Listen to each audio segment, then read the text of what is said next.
नमस्कार दोस्तों। आज सुनते हैं जिलानी बानो जी की कहानी ए दिल ए दिल। ये औरत जात भी अजीब गोरख धंधा है। मिल जाए तो नज़र नहीं आती और न मिले तो उसके सिवा को सुझाई नहीं देता। मुझसे कोई पूछे कि मैंने ज़िंदगी भर क्या किया है तो मेरा जवाब यही होगा कि मैंने सिर्फ औरत की खूबसूरती का जहर पिया है। ये जहर मेरी रग रग में दौड़ रहा है। ये मेरी सारी जिंदगी में कड़वाहट घोल गया है। आज कैसी सर्द रात है, हाथ पांव ठंडे बर्फ होते जा रहे हैं। बाहर हवा कितनी तेजी से चल रही है, जैसे बंद दरवाजों और बंद दिलों को आज झिझोड़ने पर तुली हुई है। ये तेज हवा आज हर बदन को सर्द कर देगी, हर दिल की भड़कती हुई आग बुझा देगी। आज 10 बरस के बाद तारिक आया था, मगर वो अपने साथ क्या क्या ले गया।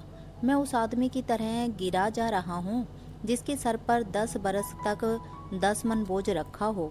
मैंने शाम से अब तक शराब की 2 बोतलें चढ़ा डाली है, लेकिन पता नहीं आज शराब को भी क्या हो गया है। आज मेरी शायरी कहाँ चली गई, आज मेरे मूड को क्या हो गया। सब मेरे साथ छोड़ चुके हैं, कोई मेरे पास नहीं है। जमीला भी, वो अपने बच्चों को सीने से लगाए गर्म लिहाफ में दुबकी बड़े सुख की नींद सो रही है। कितना सुकून है मेरी बीवी के चेहरे पर। वो बिल्कुल नहीं जानती कि उसने अपनी मासूमियत इस दहकते हुए हसीन चेहरे की आग से किसी की पूरी जिंदगी तबाह कर डाली है।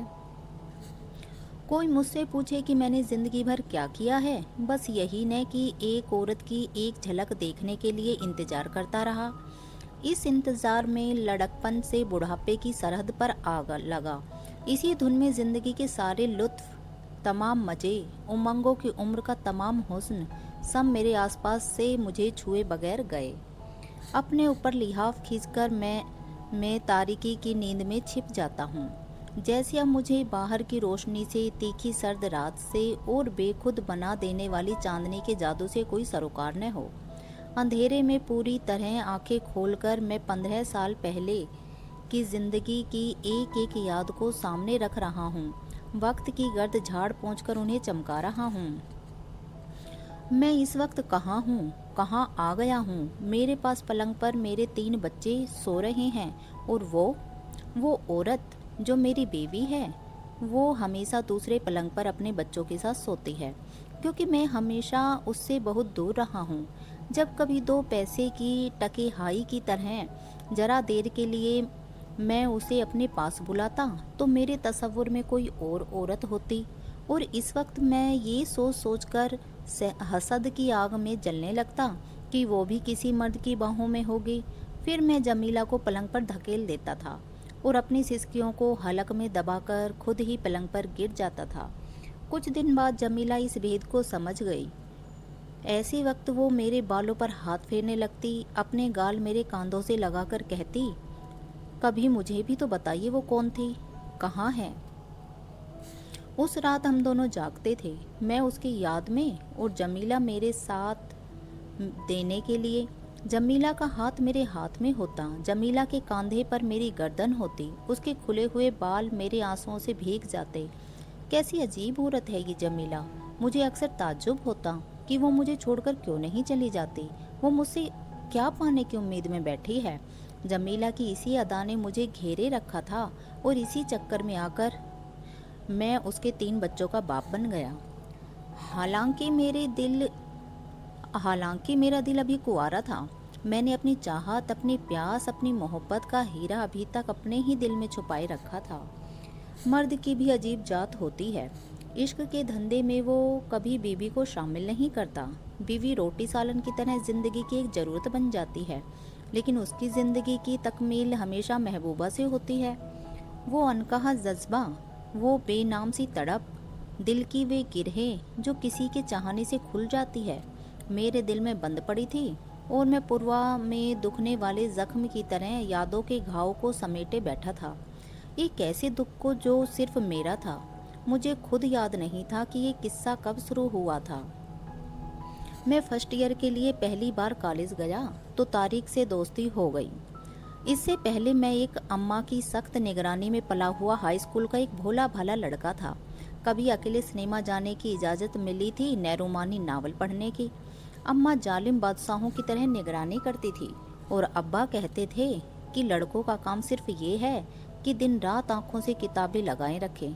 मैं भी अपनी इस हालत पर काने हो चुका था कि शरीफ लड़कों का यही वतीरा होता है। मगर कॉलेज में तारिक क्या मिला कि उसने अम्मा के सारे अहकाम दिमाग से निकाल फेंके। तारिक बड़ा छटा हुआ था। वो मेरे सामने ऐसी ऐसी बातें ले बैठता कि घबराहट के मारे मेरा बुरा हाल हो जाता था। वो दुनिया की हर बात जानता था। मोहल्ले की लड़कियों से इश्क लड़ाता था और छुप छुप कर सिगरेट भी पीता था।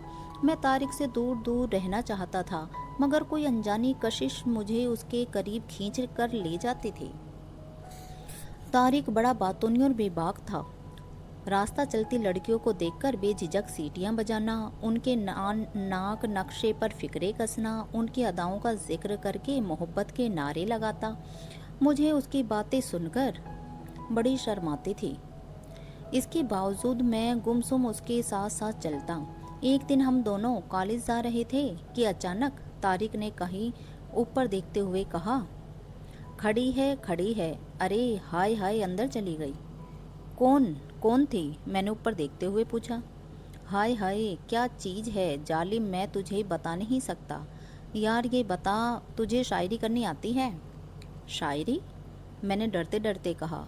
बस थोड़ी थोड़ी आती है, असल में अब्बा बड़े अच्छे शायर हैं।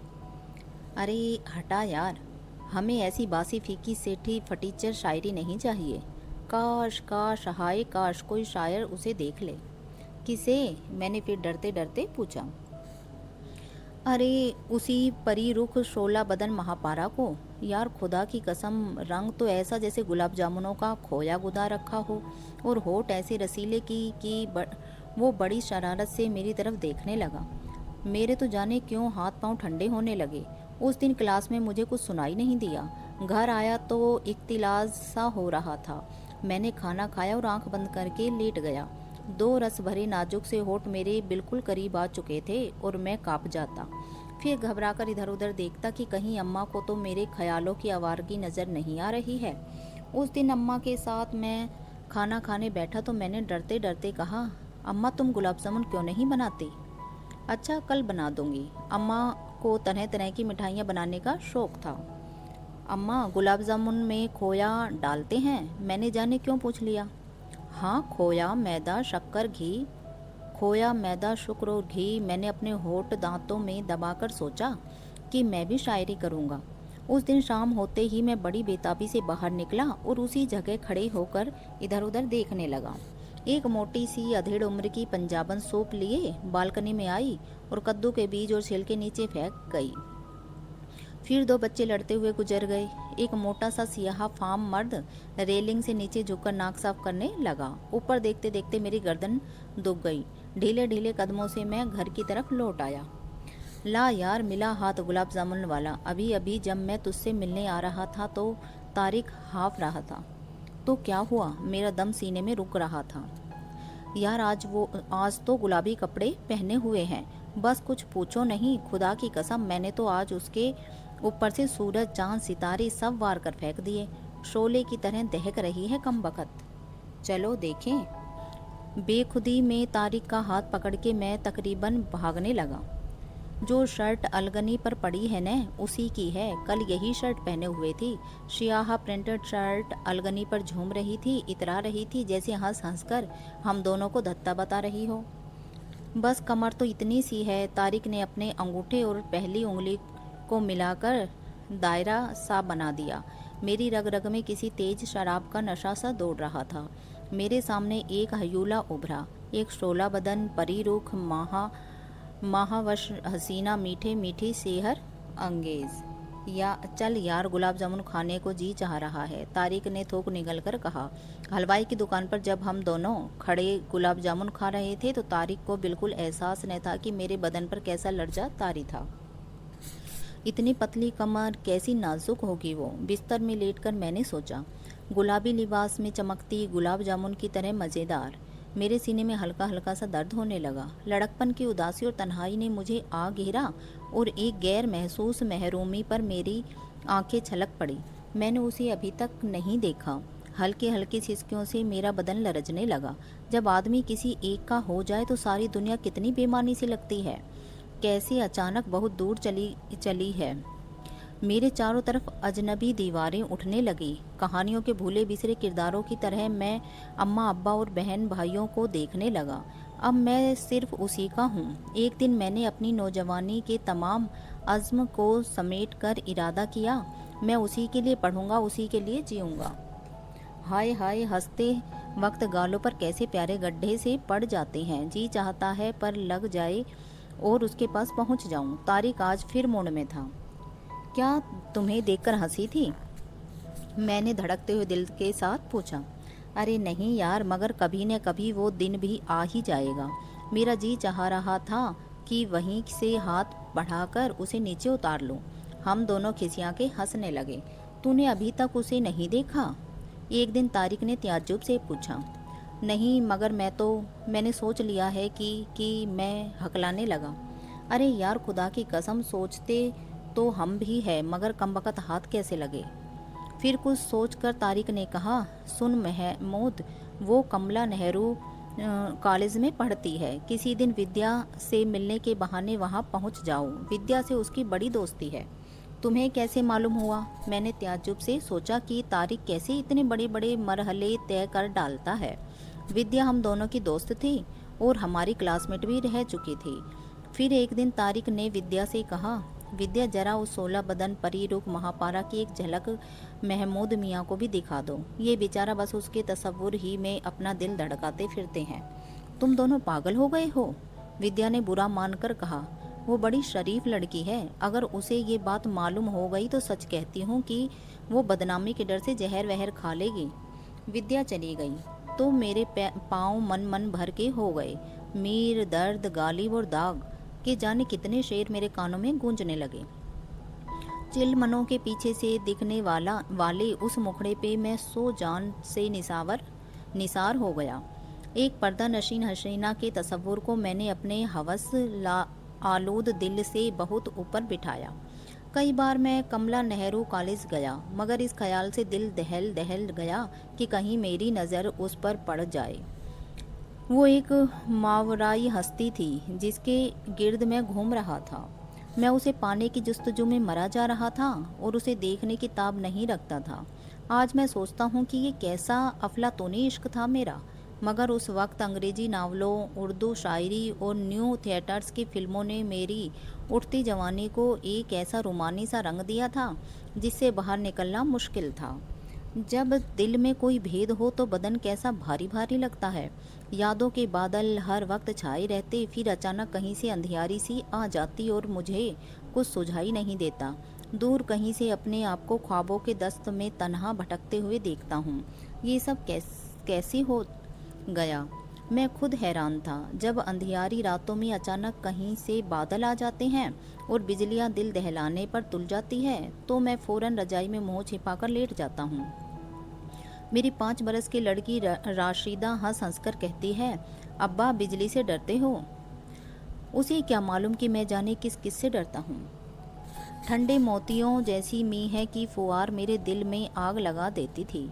उसे देखने के जाने कितने मौके आकर निकल गए, लेकिन मेरे दिल में उसका एक मध्यम सा तस्वुर सलीब की तरह जम गया था। मैंने इस मोहूम से हयूले को एक जिंदा बदन दे दिया था, एक हया परवर किरदार जिसकी अजमत उसे याद करने में थी, उसे छूने या पाने में नहीं। फिर मैंने शायरी शुरू की, एक शकर लब शोला बदन परी रुख के लबो रुखसार की शायरी। तारिक ने सुनी तो खूब दाद दी। फिर जब मैंने इंजीनियरिंग का डिप्लोमा लिया तो मेरी शायरी कॉलेज से निकलकर शहर के शायरों तक पहुंच गई। मैं कॉलेज की लड़कियों का पसंदीदा शायर बन गया, लेकिन मेरे दिल की आग और भी भड़क उठी। दुख और जुदाई के आंसुओं में डूबे हुए अपने अशार पर मैं खुद ही रोता था। तारिक मेडिसिन में जा चुका था, इसलिए इस मौजू पर बात करने वाला अब कोई न था। कई बार मेरी सूरत पर बरसते हुए सवाल मेरी बहनों ने पढ़ डाले और इसरार किया कि मैं अपने लिए कोई लड़की तलाश करूं, मगर मैं उसे कहाँ ढूंढता। वो बालकनी तो अब खाली हो चुकी थी। कई बार विद्या से मिला, मगर कुछ पूछने की हिम्मत न पड़ी। इतने बड़े शहर में जाने वो कहाँ होगी। एक मर्तबा मैं शरे शाम कहीं जा रहा था तो अचानक ऐसा महसूस हुआ जैसे सारी कायनात गुलाबी रंग में नहा गई है। ऐसा क्यों हो रहा है? मैंने ताज्जुब से सोचा। ज़रूर वो यहीं कहीं मुस्कुरा रही होगी। दीवानों की तरह मैंने सारे मोहल्ले की बालकनियाँ खिड़कियाँ देख डाली। आखिर एक दिन मेरी बहन ने फैसला सुना दिया, हमने आपके लिए लड़की देख ली है। बहुत खूबसूरत है, गोरी चिट्टी, हजारों में एक। हंसती है तो गालों में गड्ढे से पड़ते हैं। गुलाबी कपड़ों में बिल्कुल गुलाब की कली सी लगती है।